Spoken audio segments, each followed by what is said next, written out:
동해에 떠오르는 태양 누구의 머리 위에 이글거릴까.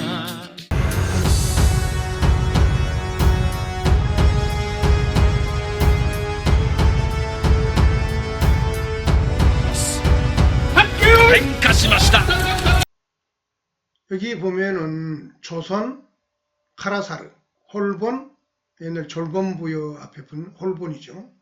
해본, 그리고 한국, 카라쿠니, 그리고 일본. 이것은 모두 같은 의미를 지니면서 다른 말이다. 이런 말이 되겠습니다. 그 뜻은 그런데 하나로서 카라이다. 카라는 해의 땅이라는 뜻입니다. 그러니까 이 조선, 홀본, 한국, 일본이 뜻으로, 즉 훈으로 읽을 때는 카라가 될 수밖에 없다. 여러분 안녕하십니까. 카라연합TV 박준호입니다. 오랜만에 찾아뵙게 됐습니다. 오늘은 우리 한국인들에게 매우 치명적이고 절체절명의 중요한 문제의식의 문제에 대해서 얘기하는 시간을 가져보겠습니다. 제가 감히 말씀드린다는 고 표현하는 게 맞을 것입니다. 오늘의 문제는 북핵 문제를 어떻게 해결할 것인가. 쉽게 답이 잘 안 나오는 문제죠. 그 북핵 문제를 해결하는 방안에 대해서 제 나름대로의 대안을 제시하고자 합니다. 그래서 오늘의 주제는 유일한 북핵의 문제를 해결하는 대안은 바로 이것뿐이다라는 이러한 좀 호언장담에 가까운 좀 주제넘는 제목일 수도 있죠.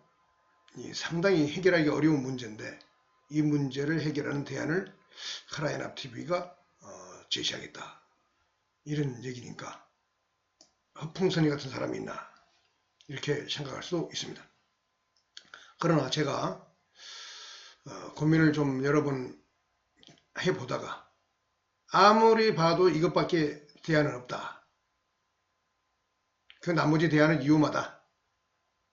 그리고 이 대안이 위험하지 않으면서도 안정되게 그리고 미래의 한국인들의 그 역사를 창조적으로 그리고 평화적으로 번영시키는 유일한 길이다. 이런 생각이 들어가지고 오늘의 얘기 보따리를 풀어내보기로 했습니다. 본 얘기에 들어가기 전에 제가 카라연합TV의 이 카라연합, 한국과 일본을 하나의 정치경제 블록으로 묶는 이 카라연합의 국기가 바뀌었습니다. 예전에는 여기 3조고에다가 태극과 일장기가 이렇게 휘몰아 들어가는 이걸 가지고 헤카라스기라고 이름 붙여서 국기를 만들어 봤는데요. 이름은 똑같지만은 같은 헤카라스기지만은 주변에 돌아가는 이 것들을 이렇게 6개의 상징물로 대체했습니다. 실제적으로는 3개죠. 그러니까 이거 태양을 상징하는 3조고 헤카라스, 그리고 그 주변에 여기 보면은 정중앙에 태극이 2개, 한국을 상징하고, 그리고 옆에 이렇게 이것은 북한을 상징합니다. 별표, 별 있죠. 북한 국기, 별. 그리고 여기 흰우마루, 일장기를 상징하는. 그래서 한국과 북한과 일본을 하나로 박달 민족의 후예로서, 그리고 태양에 대한 해 뜨는 동쪽의 우리들의 지리적 정체성을 갖고 있는 족속으로서의 상징물 헤카라스기를 새롭게 단장해 봤습니다. 그리고 예전에는 이제 북한과의 통일 문제까지는 생각했지만은 북한에 대해서 과연 어떻게 입장을 정리하는 것이 좋은가 이런 것들이 아직 정리가 안 됐기 때문에 한국과 일본의 상징물만 이렇게 결합했는데 실제적으로 이 안에도 북한이 포함됐던 겁니다. 그런데 이번에는 이제 정권도 진보 정권으로 바뀌고, 그리고 이게 여러 해 우여곡절을 거쳐오면서 과연 무엇이 한반도 통일과 동북아 평화, 그리고 한국인의 미래의 건설적인 발전을 위해서 무엇이 좋은가 고민 끝에 내린 결론은 현재의 상태를 완만하게 관리하고 통일해 가야 된다. 이런 결론에 이르렀습니다.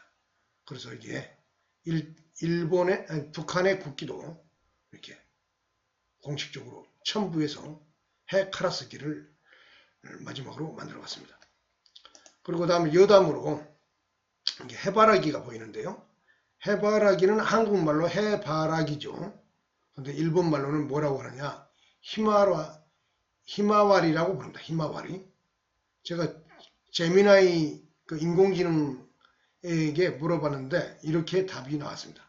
일본어로 해바라기는 히마와리, 이렇게 로마자 알파벳으로 딱 써있죠. 히라카나로 히마와리, 마와리는 뭐냐면 우리말에 말다, 말다. 그것을 타동화하면 마와리 이렇게 됩니다.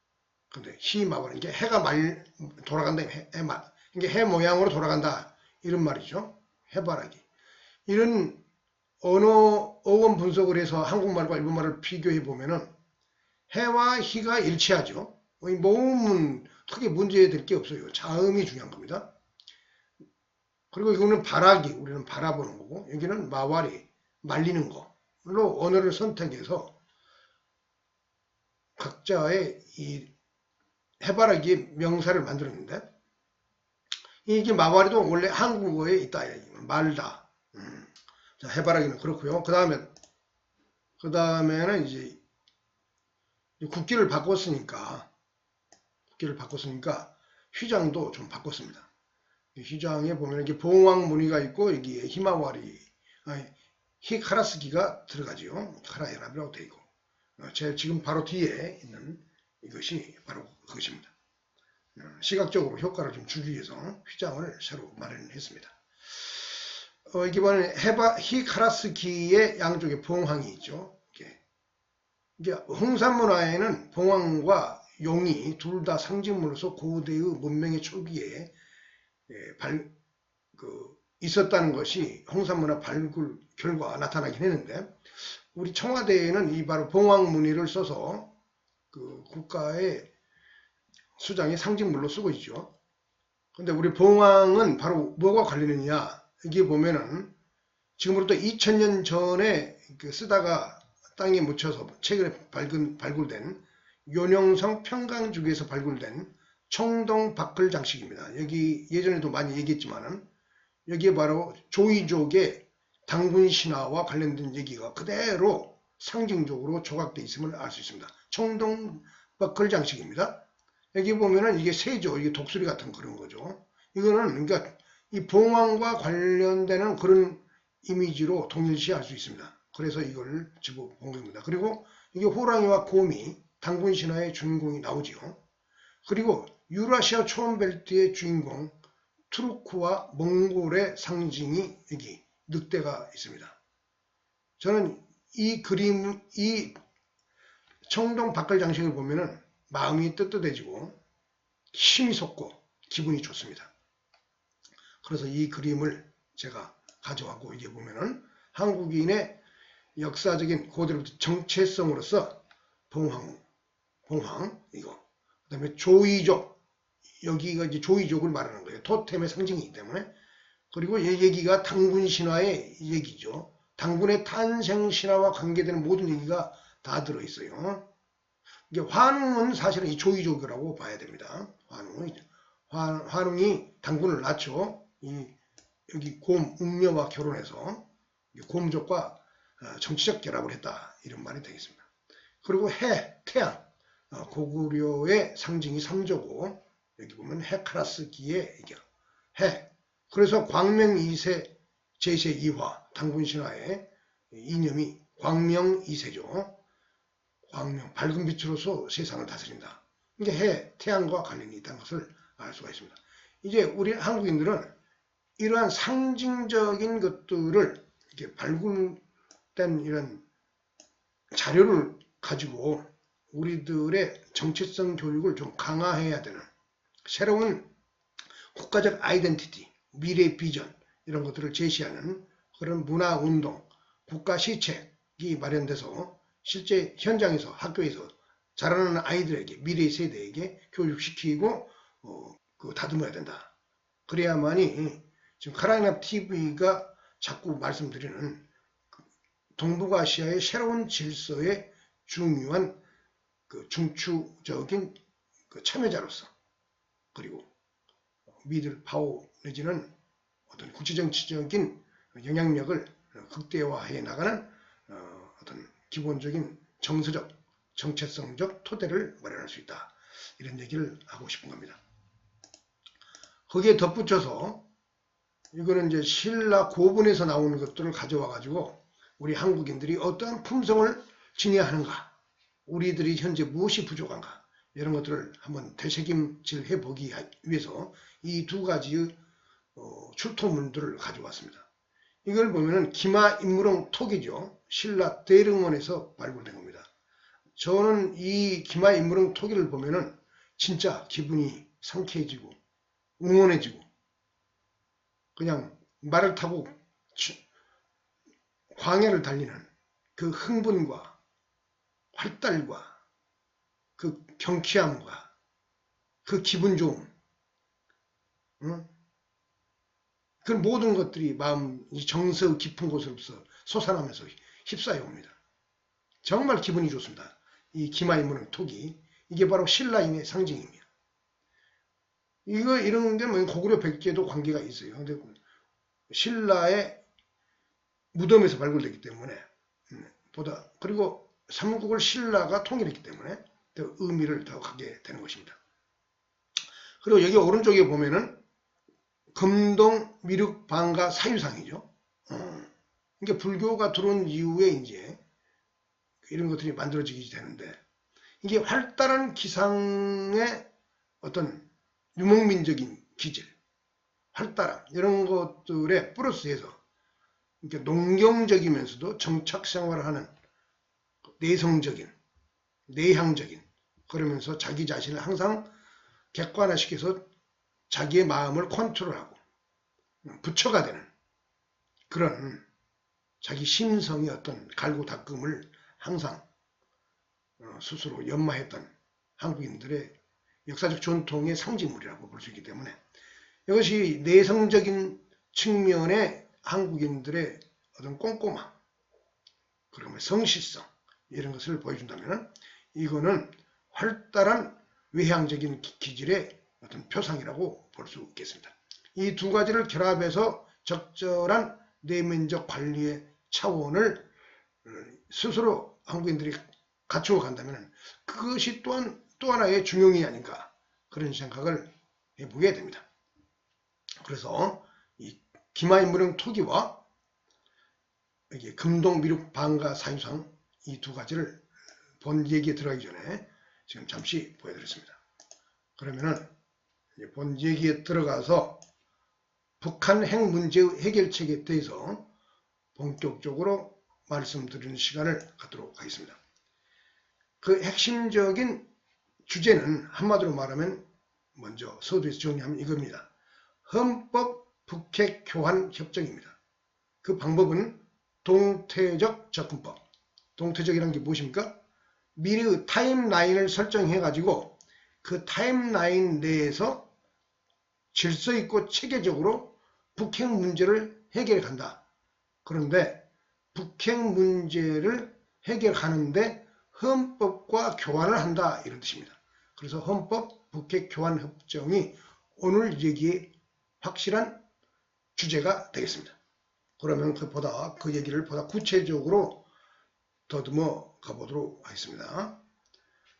자, 북핵 문제를 해결하기 위해서 그동안에 우리 기존의 기성의 한국 정부와 북한 그리고 미국이 주로 여기에 달려들어서 다양한 육자회담도 하고 또 트럼프 때는 직접 협상을 하려고 했는데 그게 여의치 않았죠.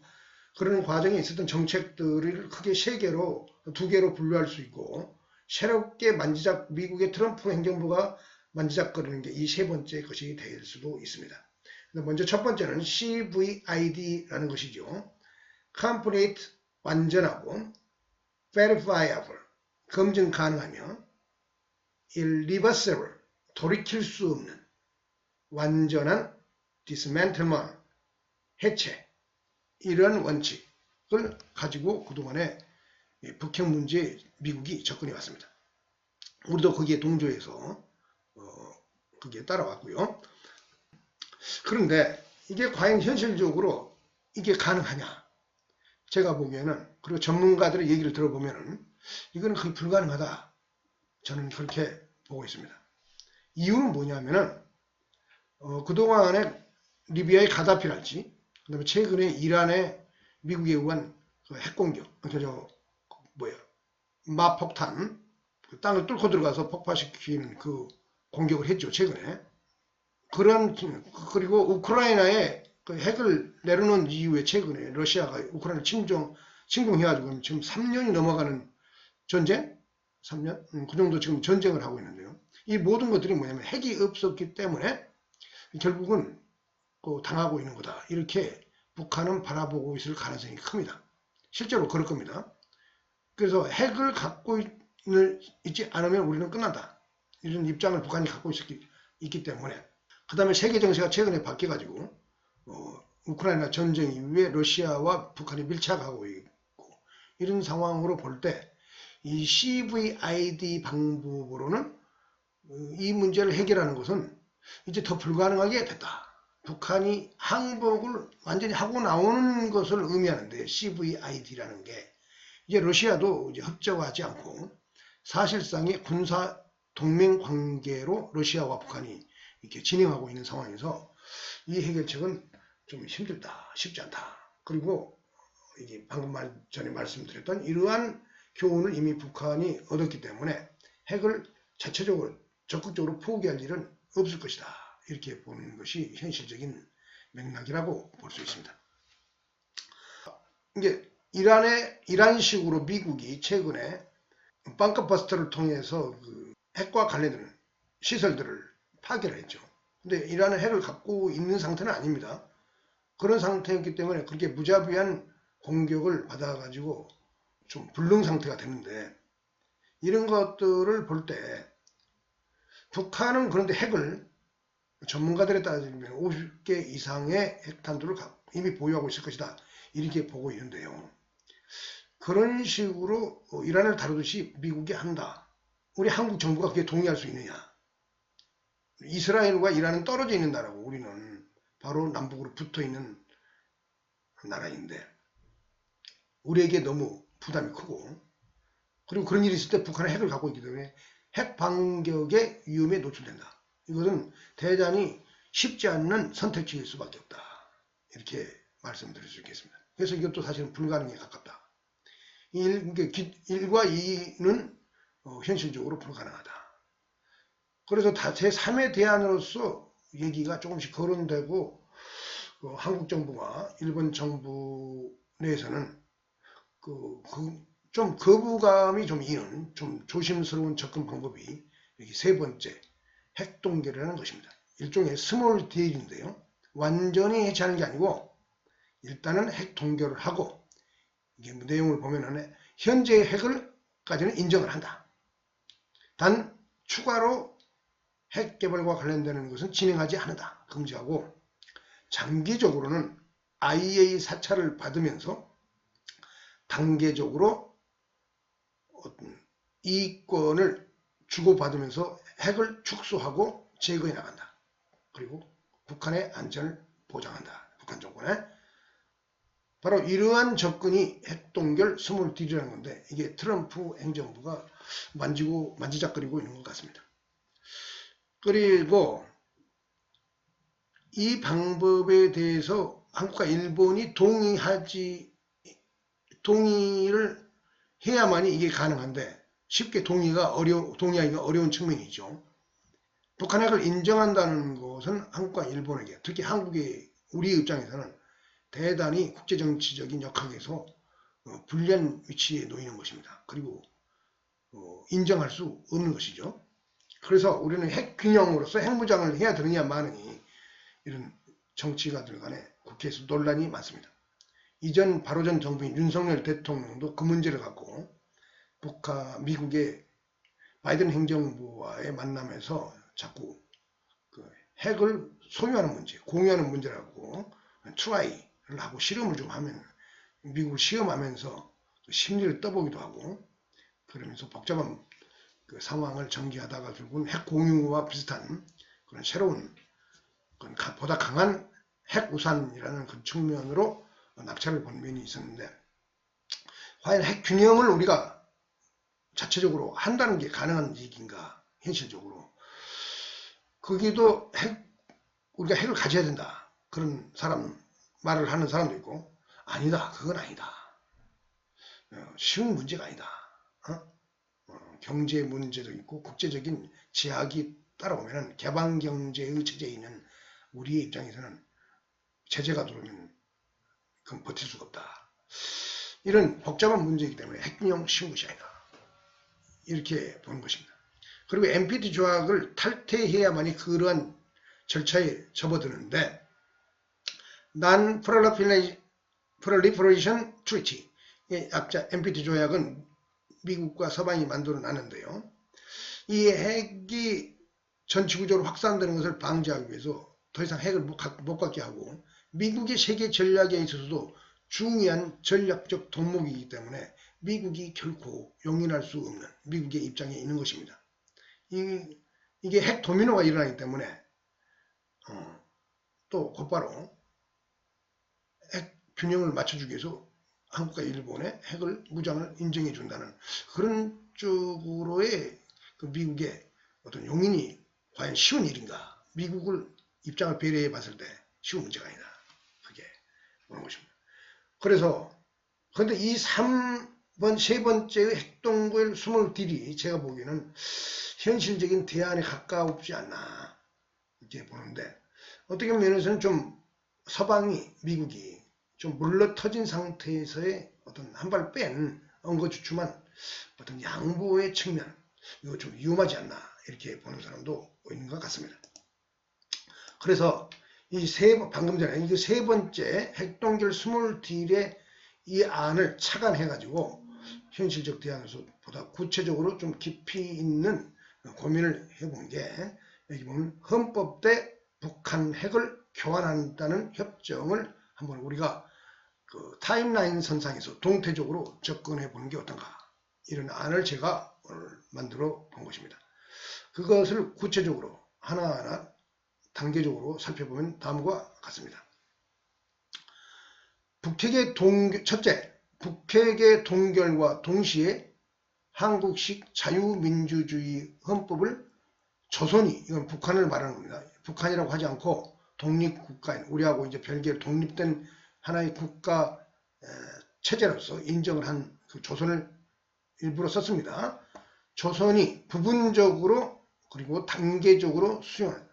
이게 한국 헌법을 곧바로 모든 걸 수용한다. 이런 말이 아니고요. 사적 자치에 기반한 자유주의적 헌법의 성격에 큰 틀에서 합의를 보고 북한이 부분적이고 단계적으로 그걸 바꿔 나가는 것으로서 협정을 체결하는 1단계를 집행한다 이겁니다. 그 다음에 2단계 두 번째, 한국과 일본은 거기에 대해서 핵 균형을 요구하지 않는다 이거예요. 요구하지 않는다. 이 말이 상당히 거북살스러울 수 있습니다. 처음에 듣기로는 현존하는 미국의 핵 우산과 공유 상태를 그대로 유지한 상태에서 북한의 핵 동결과 스몰딜을 진행한다 이런 얘기입니다. 그런데 이것은 미국이 제안하고 한국이 제안하는 게 아니고 미국이 제안한다. 미국과 북한 간의 딜을 치는 걸 한국이 인정하겠다 이런 얘기입니다. 미국이 제안하고 어떤 제안하느냐? 북한 헌법 조정 공동위원회를 만든다 이거예요. 왜? 헌법과 북한의 헌법 체제를 조정해서 바꿔내는 것을 북한이 수용하고 대신 단계적으로 북한은 핵 동결 상태에서 장기적으로 타임라인을 설정해서 핵에 대해서 장기적으로 내려놓는다. 그래서 미국의 입장을 배려한다. 남한과 일본의 입장도 배려한다. 이러한 교환협정이기 때문에 그 헌법을 바꾸는 문제에 있어서 북한 헌법을 조정하는 공동위원회 커미티를 만든다 이겁니다. 그것은 미국이 제안한다 이겁니다. 그 다음에 네 번째 단계, 위 위원회는 한국, 조선, 미국의 헌법 전문가를 각자 동수로 하고 의장은 미국이 맡는다. 의장은 미국이 맡는다 이겁니다. 헌법 조정 공동위원회는 의장은 미국이 맡는다. 일본은 업소보로 참여할 수 있다. 일본은 직접 그 당사자는 참여하지 않지만 업소보 자격은 준다 이겁니다. 왜? 북핵 문제에서 일본도 중요한 전략적 어떤 의미가 있는 상대방의 성격이 좀 있기 때문에 일본을 배려하는 것입니다. 그래서 업소보로서만 참여할 수 있다. 위원회, 그리고 그 위원회의 존속 기간은 10년으로 한다. 10년. 좀 길게 느껴집니까? 5년 단임제를 생각해도 거의 2번 가는 거니까 한국 대통령 임기 2회 차죠. 그런데 그 10년으로 한다. 이제 10년간에 걸쳐서 장기적으로 시간을 설정해서 그 타임라인상에서 북한의 헌법 체제를 그 발전 도상의 단계를 봐서, 그리고 남한과 일본, 동북아 평화를 배를 해서 조정해 간다 이겁니다. 이에 준하여 북한 헌법을 장기적으로 사적 자치에 기반한, 이게 중요한 겁니다. 사적 자치. 사적 자치가 사회주의 국가에는 없지요, 거의. 특히 북한은 공산주의, 마르크스, 레닌주의 헌법이기 때문에 기본적으로는 그게 존재하지 않습니다. 북한, 중국조차도 헌법상으로는 사적 자치가 완전히 인정되지 않죠. 그래서 사적 자치에 기반한 자유주의 헌법으로 이해한다. 이걸 북한이 수용한다 이 말이에요. 한꺼번에 확 뜯어가지는 건 아니고 10년의 기간을 갖고 김정은 정권의, 그리고 김정은 정권의 테러와 안정적인 그 안전을 보장해 주면서도 완만하게 진행해 준다. 그래서 북한을 배려하는 그런 내용이 되겠습니다. 이상의 내용을 그래프 차트로 보면은 이러한 모양이 되겠습니다. 이게 보면은 X축으로는 기간, 시간이 나 있죠. 10년, 0에서 10년. Y축으로는 현 수준. 무슨 얘기냐? 여기 이 내림권은, 이 화살표는 핵 동결 후 전국에는 폐기한다. 현 수준에서 북한의 핵 보유 문제, 핵의 상태를 톤 다운 시켜서 나중에는 없앤다 이런 거고, 그리고 거기에 대한 대가로서 미국과 한국, 일본은 헌법 조정 공동위원회에서 헌법을 조정해 간다. 단기적으로 이 수위를 막아가면서. 그래서 현 수준에서 이건 이게 올라가죠. 10년간에 걸쳐서. 그래서 헌법 조정을 하고, 그리고 경제 부흥과 북한의 경제 부흥을 돕는다.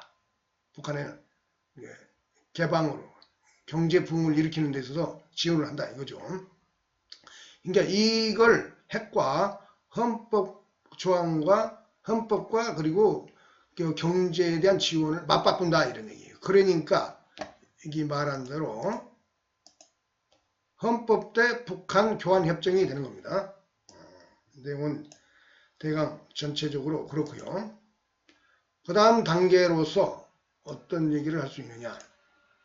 5번째 단계, 헌법 북핵 교환 협정의 체결 즉시 그 다음에 종전협정, 종전협정을 먼저 하는 게 아니고 헌법 북핵 교환 협정이 체결되고 그 진행되는 즉시 종전협정을 논의하기 시작하고, 논의하는 과정 속에서 결국에 체결을 하면서 지금 현재 휴전 상태를 완전히 끝내고 종전협정 상태로 이제 평화 무드, 평화 분위기로 넘어간다 이런 얘기입니다. 그 다음에 6번째, 조선과 한국, 조선은 북한 말이죠. 한국 그리고 일본, 미국에 대하여 각기 상대국의 외교 사무국을 설치하고 업무를 개시한다. 즉 대사관을 설치하고 업무, 외교 관계를 튼다 이런 얘기가 되겠습니다. 그러니까 미국의 북한의 한국 대사관, 한국도 같은 민족이지만 이제 국가로서 인정을 하는 거기 때문에 한국 대사관이 북한에 있는 거죠. 일본 대사관도 북한에 들어가고 미국 대사관도 북한에 들어가는 겁니다.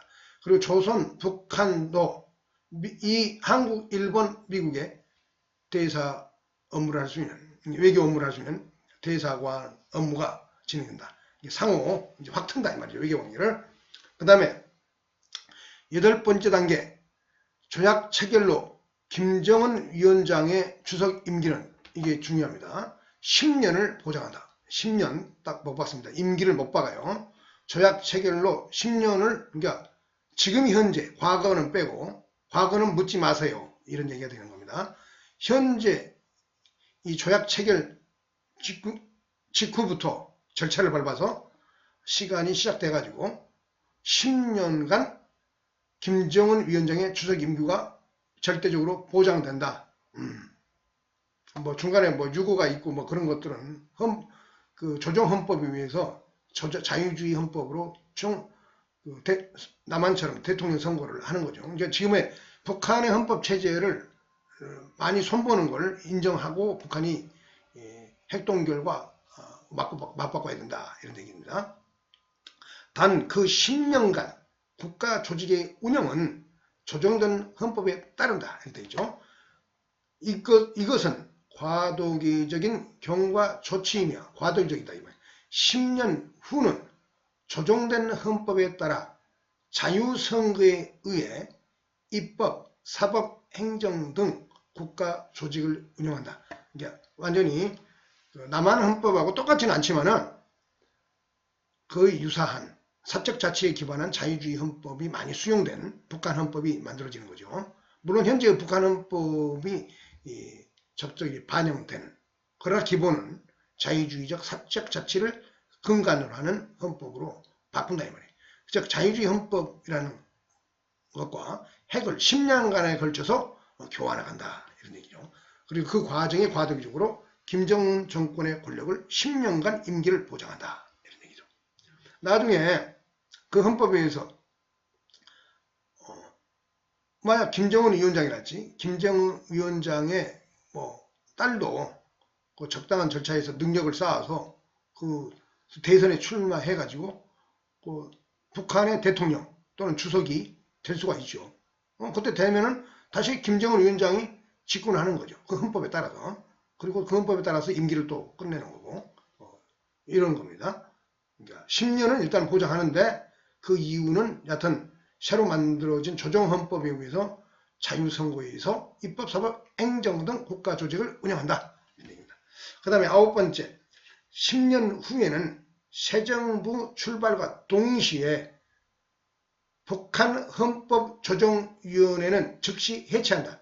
미국이 의장직을 맡고 있는 그 헌법조정기구를 완전히 없애고 완전히 북한 자율에 의해서 민주주의 체제가 돌아갈 수 있는, 즉 남한이랄지 일본처럼 그런 체제로 그 시스템을 바꿔낸다 이런 얘기입니다. 그렇게 되면 이제 끝나는 거죠. 그러면 그 10년간에 걸쳐서 핵도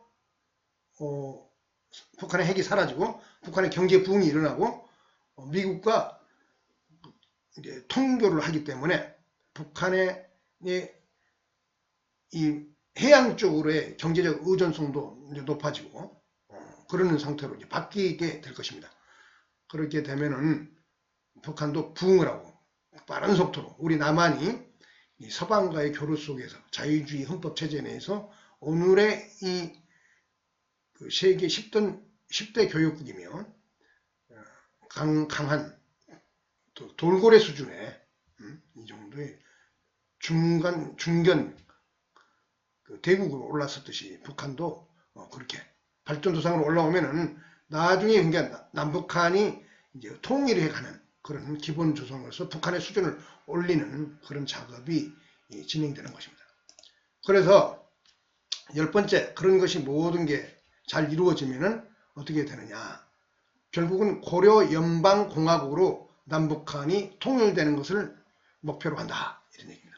그래서 이게 10번째, 한국과 조선은 흡수 통일을 지향하고 흡수 통일을 서로 간에 이제 그런 거 안 한다, 포기한다 이 말이요. 전쟁을 통해서 상대를 또 상대가 붕괴돼 가지고 그걸 흡수하는 그런 것들을 지향한다 이 말이에요. 그리고 장기적으로 고려 연방공화국으로 통일함을 각자 헌법 조문에 삽입한다 이 말이에요. 헌법조정위원회 헌법을 만들면서부터 이 조문은 들어가는 겁니다. 기본적으로 고려 연방공화국으로 남북한을 통일시킨다. 독일도 독일 연방공화국이잖아요. 그 분열되어 있던 제국들이 비스마르크 이후에 통일했고 그 이후에도 그 잔영들이 남아 있었기 때문에 우리 기준에서 보면 우리 정도 수준의 인구와 규모를 갖고 있는 독일도 연방공화국입니다. 그래서 남북한이 어차피 분단된 역사를 살아왔기 때문에 하나의 통일국가의 단일체제로는 곧바로 못 가고 연방체로 나아간다. 이렇게. 그래서 서로 간에 존중을 하고 그 자존심과 그 다음에 부담을 덜 수 있도록 하는 그런 전환을 한다. 이런 얘기가 되겠습니다. 그 다음에 11번째, 장기적으로 통일된 연방공화국은 일본과 더불어 카라연합을 창출한다. 이게 카라연합 TV에서 예전에 많이 얘기했지만 우리 한국인들에게는 사실은 생소한 얘기고 상상을 해보면 왠지 꺼림칙하고 마음이 현재의 정서와 그 역사적 배경을 봤을 때는 일본하고 통합을 해? 이런 생각이 들지 모르지만 우리가 과거의 봉건시대의 동아시아의 중화주의 일극체제의 책봉관계에 머물렀던 그 대륙만 바라보던 그런 세계로부터 이제 우리의 의식과 정서가 해방이 돼야 됩니다. 세계를 바라봐야 돼요. 세계 전략. 그리고 태평양을 바라봐야 되고 인도양을 바라봐야 되고 대서양을 바라보면서 그러면서 대륙이 동시에 존재하는 중국이 그냥 중심이 아니라 그러한 세계 중에 일부인 것으로 중국도 인식하고 그러면서 그 힘을 확대해 나가는 그런 그림을 해양 쪽으로 우리가 모색해 나가는 그러한 전략적 수정과 미래의 포부를 가질 필요가 있다. 그래서 장기적으로 일본과 그러기 위해서는 일본을 1억 2천의 경제 규모 우리보다는 꽤 크지요. 남한이 5천이고 그러니까 일본이 1억 5천이면 북한은 2천만 정도를 합쳐서 7천, 5천만이 일본이 많아요. 그리고 영토도 일본이 크죠. 부담스럽게 느낄 수는 그러지만은 이 주변에 거대한 규모의 나라들, 러시아 얼마나 크고 규모가 대단합니까? 미국, 그 다음에 바로 옆에 서쪽으로 붙어있는 중국, 14억 인구의 경제 규모, 이러한 세력들과 어깨를 나란히 하면서 경쟁하고 나아가고 힘을 겨루기 위해서는 규모를 키울 수밖에 없다. 그러기 위해서는 역사적으로 할지 원시시대부터 역사를 쭉 봤을 때 우리 한국인들이 배우지 않아서 잘 모르는 많은 역사가 있는데요. 사실은 일본이라는 나라는 한국이라고 봐도 거의 무방합니다. 일본 언어와 문화를 보면은 사실은 한국인들이에요. 그래서 그러한 역사 교육과 정서를 전환하면서 우리가 일본과 새로운 미래를 그리는 그러한 정책적인 어떤 배려와 그 선각자들의 어떤 뜻있는 열정과 그 힘의 투입이 필요하다. 저는 그렇게 생각합니다. 그래서 환카라해 정치 경제 블록을 창출해야 된다. 이런 얘기입니다. 여기 보면 환카라해가 좀 이해가 안 가죠. 카라해는 한국과 일본을 통합한 게 카라 연합인데 카라는 옛날 가야를 카라라고 한 겁니다. 가야는 뭐냐면은 사실은 고대로부터 역사를 쭉 추적해 보면은 고조선과 밀접한 관계에 있습니다. 고조선과 밀접한 관계에 있습니다. 한국인들의 본래의 그 원시적인 뿌리는 아무르인과 관계에 있어요. 아무르강 사람, 서울대학교 지리학과 박정재 교수가 최근에 한국인의 기원이라는 책을 쓰는데 지리학자이긴 하지만은 유전공학과 고기후학 모든 걸 합쳐가지고 인류의 이동사를 봤을 때 한국인과 일본인은 90% 유전인자가 일치하고 그것의 핵심적 뿌리는 아무르인으로부터 출발했다. 아무르인이 어딘가 흑룡강 근처죠. 연해주 그 지역이 그게 악마의 문이라는 그 동굴이 발굴됐는데 거기에 유골이 나왔어요. 그 유골을 조사하고 유전자 분석을 해보니까 한국인과 가장 가까운 족속이었고 그런 족속이 또 일본과 가장 가까웠다. 그래서 아무르인. 그 아무르인과 관련되는 족속의 그 남쪽에 밀렸던 세력이 아마 가야인이라고 볼 수 있어요. 근데 나머지 한국인들도 이제 섞여 있는 거죠, 그렇게. 더 많은 얘기는 다른 시간에 하도록 하고, 하여튼 그 가야인들은 고조선과 밀접한 관계가 있습니다. 그 가야인들이, 가야가 카라니까 이 카라를 통해서 한국과 일본은 공통의 역사 문화적인 배경을 갖고 있어요. 이게 공유하고 있는 거죠. 이렇게 만주로부터 전부 이게 연결되어 있는 거예요. 한반도와 일본 열도가 인종적이고 문화적으로, 그런 게 정치적으로. 굳이 한국인들이 신라가 삼국 통일한 이후에 일본 열도와의 어떤 그 척을 지고 그러는 과정 속에서 한국인들에게 세뇌된 게 일본에 대한 적대의식이고, 또 근현대의 안 좋은 악연들, 임진왜란, 그 다음에 그 여말 선취의 왜구, 그리고 현대에 와서는 일제 식민지, 이런 안 좋은 기억들이 있긴 하지만은 또 그대로 올라가 보면 딴 얘기가 나올 수가 있습니다. 일본인들은 바로 한반도와 만주에서 망한 사람들이 건너갔던 사람들이에요. 그러니까 이 사람들도 그대로 그대로 역사에서 관찰해 봤을 때는 일종의 한반도와 만주에 대해서 근현대에 우리가 안 좋은 감정을 가졌듯이 고대에 대해서는 일본 사람들이 안 좋은 감정을 가질 수 있는 배경이 있는 것입니다.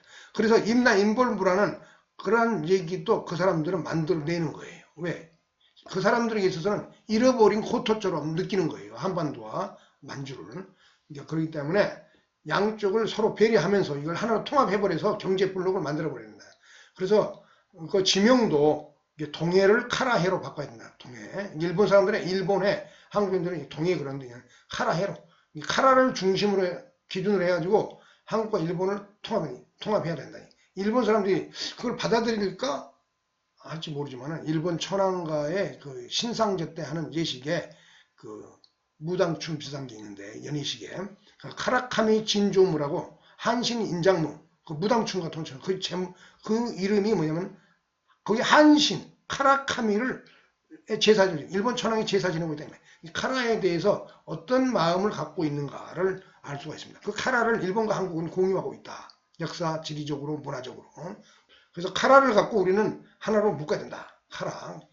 그래서 그런 의미에서 카라연합이 달성되면은 행정수도를 카라연합 특별행정자치도로 해갖고 경상남도를 부울경 지역을 최근에 북극항로와 관련해가지고 해양수산부를 옮기고 거기에 물류 핵심 동아시아 물류 핵심 지리로 발전시켜서 중 하나의 발전 전략을 지금 이재명 정부가 노리고 있는데요.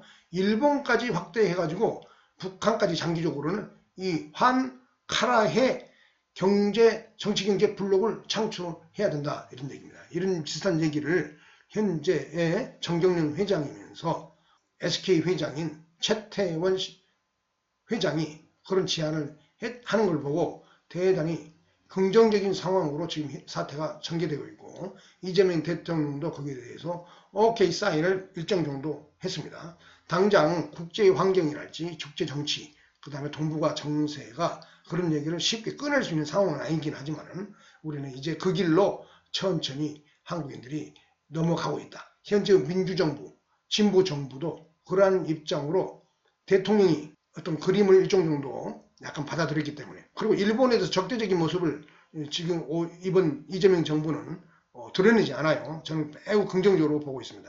과거에 문재인 정부 그리고 민주당 내에 그리고 한국인들 제 후배들 40, 50대의 많은 사람들 일본에 대한 기본적인 정치 문화 의식은 아직도 여전히 적대적입니다. 이것을 좀 바꿔내고 그러기 위해서는 우리가 고대사와 관련돼서부터 많은 것들을 우리가 새롭게 하고 교육 현장에서 새로운 교과서 그 다음에 지정학과 관련되는 교과서를 하나 만들었으면 싶어요. 그런 지정학 교육을 좀 시키고 좀 세계의 시야를 좀 넓히는 그 다음에 그 뉴스 말미에 그 일기예보 방송을 하는데 우리나라는 보면 일기예보 방송이 그 한반도 남부만 나와요. 북한을 배려해서 북한도 안 하는 건 좀 이해하긴 하지만 그럴 필요 없습니다. 한반도 전체의 일기예보를 적정 정도 하면서도 그것보다도 더 중요한 것은 전 지구적인 날씨 예보를 같이 하는 게 좋아요. 그래야만이 무의식적으로 한국인들이 그걸 보면서 외국에 그렇게 안 나가던 사람도 시야가 뭐냐면은 세계 전략적인 차원에서 뇌가 이게 회전하고 돌아갈 수 있다. 너무 한반도에 이게 치중이 돼갖고 거기만 갇혀있는 이런 문화의식과 심리상태, 정서를 이제 깨고 해방돼야 된다. 일본 일대까지 포함해서 우리의 미래를 그리면서도 세계 전략을 그리기 위해서는 일기예보 날씨 방송도 지구본 돌아가면서 세계의 날씨를 방송하는 그런 식으로 그 프로그램 개편이 일어나야 된다. 왜 제가 이런 얘기를 하느냐면은 제가 종종 NHK를 보는데 뉴스 말미에 NHK의 뉴스 방송은 일본 열도와 관련되는 일기예보만 나오는 게 아니에요. 글로벌 차원의 베이징부터 시작해갖고 유럽으로 돌아서 워싱턴, 이게 다시 이게 동아시아로 이렇게 돌아오는 서울, 그 모스크바 모든 일기예보가 다 나와요. 그 일본 사람이 요즘은 한국 사람보다 외국을 덜 나간다는 얘기를 제가 그 일본 전문가에게 들었는데요. 일본 사람들보다 한국 사람이 더 외국에 많이 여행 다니고 놀러 다니고 사업하고 그런 상황이 지금 현재 전개되고 있어요. 그런데 일본 사람들은 일기예보를 세계 지구본 걸어놓고 일기예보를 세계적인 어떤 그런 것들을 프로그램에 한다. 왜 그러냐면은 그럼 그건 왜 그럴까? 그럼 제가 의문을 던져봤어요. 한국 사람보다 덜 외국을 돌아다닌다는데 얼마나 저 일기예보가 일본 사람들한테 필요할까? 그런데 한다 이 말이에요. 왜 이유는 뭐냐? 이 사람들은 제국을 경험해 본 일본 제국을 경험해 봤잖아요. 우리 일제시대 때. 그러니까 시야가 세계적인 거, 세계 전략적인 거예요. 그러기 위해서는 뭐냐면 평소에 지구본을 자꾸 쳐다보고 일기예보도 세계적 차원에서 보는 거예요. 그래서 일본 사람들이 국제 전략과 외교를 잘하고 마인드 자체가 우리보다 좀 넓고 크다고 봐요. 우리도 그러한 것들을 무의식 쪽에 이게 심어주기 위해서는 일기예보 방송의 그게도 지구의 세계의 모든 지역의 일기예보를 좀 같이 해줄 필요가 있어요. 그러면 한국 사람들이 자꾸 세계 지도를 보게 되잖아요. 마인드가 넓어져야 된다 이 말이에요. 그래서 그런 것도 소소한 것이지만은 치밀하게 그런 것까지도 인간의 국민들의 무의식까지도 자극하고 컨트롤하면서 미래 전략을 궁리하는 그런 아주 치밀하고 섬세하며 그러한 면밀함이 주도 면밀함이 필요하다 이런 얘기를 하고 싶은 것입니다. 그 다음에 마지막 12번째 아까는 11번째였죠. 12번째 얘기가 마지막입니다. 카라 연합을 바탕으로 그렇게 한국과 일본이 엮여서 고려연방공화국하고 일본이 엮인다 이 말이에요. 하나의 블록으로 유로피언 유니언처럼 엮인다 이 말이에요. 그런 비슷한 그림을 SK 회장 최태원 씨가 갖고 있어요. 지금 난 그분 지금 높게 평가하고 있습니다. 그거 실천하고 그걸 기업들 돈 걷고 심지어 저 노동운동 단체들도 돈을 좀 합쳐가지고 어떤 재단을 만들어가지고 그런 문화 사업을 지원하는 그런 활동과 운동을 해야 돼요. 정부가 민간 차원에서 그걸 할 수 있도록 조장을 좀 해야 된다 이 말이에요. 정부가 직접 나서기가 불편하면은 제가 보기에는 그런 게 지금까지의 시민운동, 지금까지의 어떤 소화병적인 한반도에 갇힌 문화의식 이런 것들을 떨쳐내고 그렇게 미래지향적으로 그림을 그릴 수 있는 그런 현명함이 이제 요구되고 있다. 자, 12번째. 카라 연합을 바탕으로 미국과의 동맹을 유지하며 현재 상태를 유지한다 이 말이죠. 세계 전략 차원으로 이제 왔기 때문에 동아시아 척봉관계 속에서 바라보는 한반도만 생각하면 안 된다 이 말이에요. 뭐냐? 그래서 미국과의 동맹은 이제 필수가 돼 있다. 시간과 공간의 속도 개념이 바뀌었다 이 말이에요. 생활 속에서. 그렇기 때문에 그럼 그런 원시시대와 전근대 사회와 같은 그런 시간과 속도 개념으로 돌아갈 수 있느냐? 그런 시대는 이제 안 온다 이 말이에요. 초시간 초공간적인 상황으로 이 지구가 지구 초원으로 바뀌었기 때문에 미국과의 동맹은 우리가 필수적으로 장기적으로 유지할 수밖에 없다. 그러면서 러시아를 제1 파트너, 중국을 제2 파트너로 전략적 동반자 관계로 나아가는 것이다. 여기 보면 러시아를 제1 파트너로 두고 중국을 제2 파트너로 뒀죠. 중국과 적대하자는 건 아니에요. 그렇지만은 러시아와 중국에 있어서의 외교적인 입장에서의 카라 연합은 러시아를 제1 파트너로 하는 전략을 암암리에 드러내놓고 할 필요는 없지만은 이걸 실천해야 된다. 왜 그러냐? 한국과 일본, 즉 고려연방공화국과 일본은 자원 빈국, 에너지 빈국, 식량 빈국, 자급자족이 안 돼요.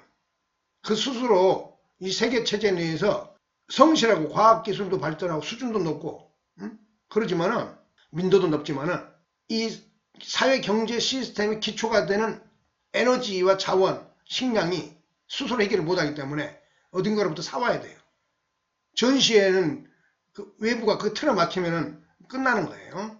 그 에너지, 자원, 식량이 자급자족이 가능한 나라는 세계에서 유일하게 두 나라가 있죠. 그것이 하나는 미국, 다른 하나는 러시아입니다. 그래서 러시아는 우리에게서 지정학적으로 위협이 그렇게 크다고는 볼 수 없어요. 이게. 그래서 러시아와의 관계를 좋게 하면서 러시아의 자원, 에너지, 특히 그런 거에 대해서 교류하면서 우리가 또 인구도 많고 소비시장이 크니까 러시아에 반대로 수출도 하고 그렇죠. 그러면서 그러나 미국이 허락하는 범위 내에서 해야 돼요. 미국과의 동맹이 기본 축이기 때문에. 그래서 러시아와 우크라이나의 전쟁이 빨리 끝나줘야 되는데 생각보다 그게 잘 안 되고 있습니다. 러시아가 유럽을 좀 안 건드려야 돼요. 유럽을 건들면 우리도 불편할 수밖에 없다. 이 얘기를 러시아에게 해야 돼요. 그래서 연년세세 장기적으로 잘 지내기 위해서는 우크라이나와 러시아의 전쟁이 끝나면은 조기에 수습되는 게 좋고요. 그래서 미국과 러시아가 일정 정도의 좋은 관계 쪽으로 넘어가는 단계를 기본적으로 미래를 보면서 이게 북극 항로와 관련돼 가서 동아시아 물류 기지를 이게 부울경에 두면서 지금 이재명 정부가 전략을 가져가고 있는데요. 그것이 보다 확실하고 튼튼하게 힘을 받기 위해서는 고려연방공화국하고 일본이 엮이면서 환카라해 경제 파트너십을 통해서 이번 정치 경제 블록이 창출돼야만이 완벽하게 경제 안보와 정치 지정학적 안보가 딱 아구가 맞아가지고 미래가 튼튼하게 펼쳐질 수 있는 그런 그림이 그려지는 것입니다. 이러한 그림을 한국의 위정자들, 한국의 경제인들, 한국의 지식인들, 그리고 일선 교사들, 노동자들, 지정학적으로 이런 그림으로 우리들의 마인드를 대혁신을 해야 돼요. 개벽을 해야 된다, 개벽. 바로 이와 같은 얘기를 하려고 오늘 했습니다. 결론적으로 마지막으로 정리하자면은 헌법과 북한은 핵동결 스몰 딜로서 10년간에 걸쳐서 타임라인을 갖고 교환해 나가면서 북핵 문제를 해결해 간다. 우려하는 사람들이 더러 있을 수 있겠지만은 저는 그것이 유일한 대안이고 가능하다고 봅니다. 그리고 실제 핵전쟁을 북한이 남한에 해가지고 좋을 게 뭐 있어요? 핵폭탄 터뜨려서 남한 오염되면 그것 가지고 뭘 얻겠습니까? 북한이. 뭐 미련한 짓거리지. 핵폭탄 터뜨려가지고 같은 민족이 기형아 태어나고 다 망가지고 거기 가고 산업활동이나 하겠어요? 남한에 내려와서 북한이 만약 핵으로 이겨가지고 접수한다 합시다. 거기 가서 북한이 뭘 하겠어요? 후쿠시마 원전 해일로 해가지고 대지진 때 그 원자력 하나 잘못 이게 정전이 일어나가지고 작동이 멈춰가지고 그거 해결하지 못해가지고 후쿠시마 원전에서 오염수 문제 가지고 거기에 반경 몇 킬로 근처에 얼마 동안 사람도 못 들어가게 하고 통제하고 이런 상황으로 해요. 지금 일본이 진행하다가 오염수 방류하고 이런 문제 갖고 국제적으로 시끄럽고 이런 상황이 벌어지는데 북한이 핵을 갖고 남쪽에 전쟁을 해서 그게 무슨 실익이 있겠습니까? 민족적으로 그 스스로 북한 사람들에게 아무 의미가 없는 겁니다. 북한 어느 누구 함부로 핵을 쓸 수는 없어요. 그러지만은 자존심과 명분이 있기 때문에 방금 말한 대로 핵 동결하고 타임라인 갖고 미국의 NPT 전략에 부응하면서 북한도 핵을 폐기하고 미국과 준 군사 동맹으로 가세요. 좀 심하게 말하면 그렇게 되면은, 그리고 헌법을 남한처럼 바꿔낸다면은 무슨 문제가 되겠습니까? 지금 당장 일본하고 한국은 시스템과 체제와 사고방식과 모든 것이 비슷하기 때문에 당장 통합해 가도 문제가 안 돼요. 수준이 비싸게 올라와 있고. 북한을 이 길로 인도하기 위해서는 일본과 한국 수준으로 끌어올려야 돼요. 경제 수준을. 그러기 위해서는 이 북핵 문제가 해결돼야 되고 경제 재건이 일어나야 되고. 그래서 제가 오늘 이와 같은 오늘 북핵 문제와 자유주의 헌법을 동시에 10년간에 걸쳐서 맞바꾸자. 핵동결 해서. 트럼프 대통령이 이런 식으로 접근을 하면은 한국과 일본이 동의하는, 그리고 장기적으로는 카라 연합을 통해서 환카라의 정치경제 블록을 창출해내는 이러한 미래지향적이고 튼실하며 그리고 해양으로 확달하게 열리는, 마치 고대 백제인들이 동아시아 바다와 동남아시아를 주름 잡으면서 해양 제국으로 우뚝 솟듯이 한국인의 미래를 그런 식으로 그려야 된다. 이런 얘기를 하면서 오늘의 얘기를 마치겠습니다. 장시간 들어주셔서 대단히 감사합니다. 감사합니다.